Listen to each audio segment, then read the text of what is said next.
مولانا مفتی محمد ندیم المحمودی صاحب کی شیخ الحدیث مولانا محمد ادریس شہید رحمۃ اللہ علیہ کے اہل خانہ سے تعزیتی ملاقات۔ تفصیلات کے مطابق حضرت مولانا مفتی محمد ندیم المحمودی، حاجی زبیر درانی اور شیخ مطیع الرحمن شیخ الحدیث حضرت مولانا محمد ادریس شہید رحمۃ اللہ علیہ کے گھر حاضری دی، جہاں انہوں نے حضرت کے بھائیوں، صاحبزادوں اور دیگر اہل خانہ سے ملاقات کر کے تعزیت و ہمدردی کا اظہار کیا۔ بعد ازاں حضرات نے حضرت مولانا محمد ادریس شہید رحمۃ اللہ علیہ کی قبر پر حاضری دی اور مرحوم کے لیے دعائے مغفرت اور بلندی درجات کی دعا کی ہے۔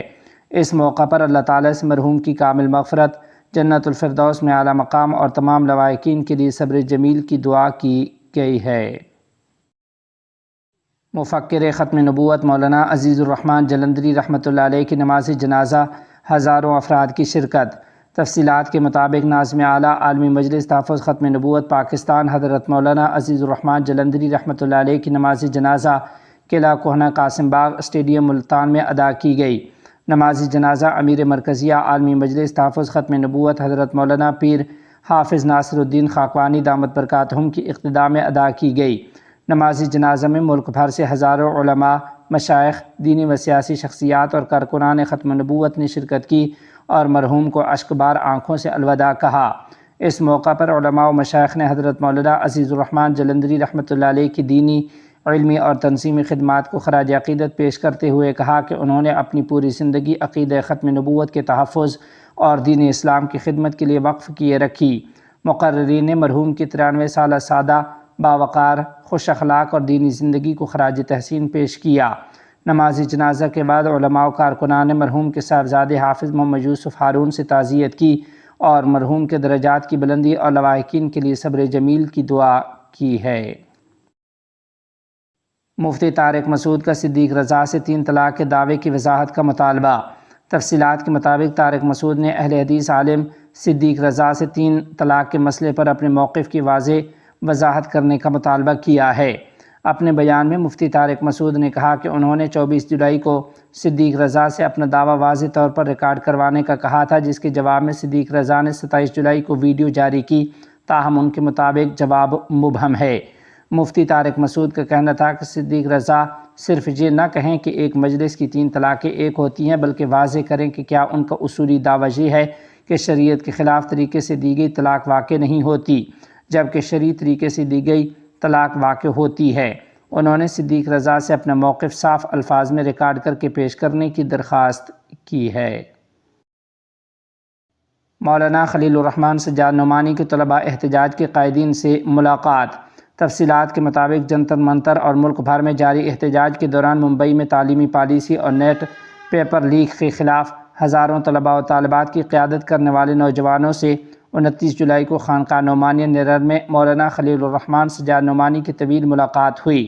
ملاقات کے دوران مولانا خلیل الرحمن سجاد نعمانی نے نوجوانوں کو کئی گھنٹے وقت دیا، ان کی حوصلہ افزائی کرتے ہوئے اہم مشورے دیے اور ان کی جدوجہد پر پوری قوم کی جانب سے شکریہ ادا کیا۔ انہوں نے ہر ممکن تعاون کی یقین دہانی کراتے ہوئے نوجوانوں کے ساتھ مستقبل کے لائحہ عمل پر بھی تفصیلی بات چیت کی ہے۔ وندے ماترم کو قانونی لزوم دینا مذہبی و آئینی آزادی پر حملہ ہے۔ تفصیلات کے مطابق all India Muslim personal law board نے وندے ماترم کی توہین کو قابل سزا جرم قرار دینے کے لیے پارلیمنٹ سے ترمیمی بل کی منظوری پر تشویش کا اظہار کرتے ہوئے اسے مذہبی آزادی اور دستور ہند کی روح کے منافی قرار دیا ہے۔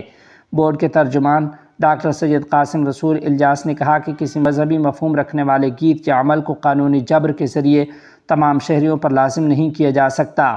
انہوں نے کہا کہ دستور ہند کی دفعات 19 اور 25 شہریوں کو اظہار رائے اور مذہبی آزادی کی ضمانت دیتی ہیں۔ ڈاکٹر الجاس نے سپریم کورٹ کے مقدمے کا حوالہ دیتے ہوئے کہا کہ مذہبی عقیدے کی بنیاد پر کسی عمل میں عدم شرکت کو محض بے احترامی قرار دے کر سزا نہیں دی جا سکتی۔ انہوں نے حکومت پر زور دیا کہ مذہبی تنازعات کے بجائے بے روزگاری، مہنگائی، تعلیم، صحت اور غربت جیسے عوامی مسائل کے حل پر توجہ دی جائے۔ لائن آف کنٹرول کے آر پار کشیدگی پر میر واعظ کشمیر کا اظہار تشویش۔ تفصیلات کے مطابق میر واعظ کشمیر ڈاکٹر مولوی محمد عمر فاروق نے جامع مسجد سری نگر کشمیر میں نماز جمعہ کے اجتماع سے خطاب کرتے ہوئے لائن آف کنٹرول کے اس پار خصوصاً راولاکوٹ میں جاری بے چینی اور انسانی جانوں کے ضیاع پر گہری تشویش کا اظہار کیا۔ انہوں نے واقعات کی فوری شفاف اور غیر جانبدارانہ تحقیقات پر زور دیتے ہوئے حکومت پاکستان اور مقامی حکومت سے مطالبہ کیا کہ جوائنٹ عوامی ایکشن کمیٹی اور تمام طبقات کے نمائندوں کے ساتھ سنجیدہ اور بامعنی مذاکرات کیے جائیں۔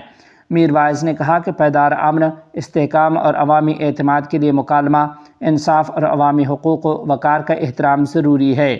انہوں نے لائن آف کنٹرول کے دونوں جانب کشمیریوں کے اتحاد، سیاسی حقوق اور باہمی مفاہمت پر زور دیتے ہوئے تصادم کے بجائے مذاکرات اور تشدد کے بجائے حکمت کو اپنانے کی اپیل کی ہے۔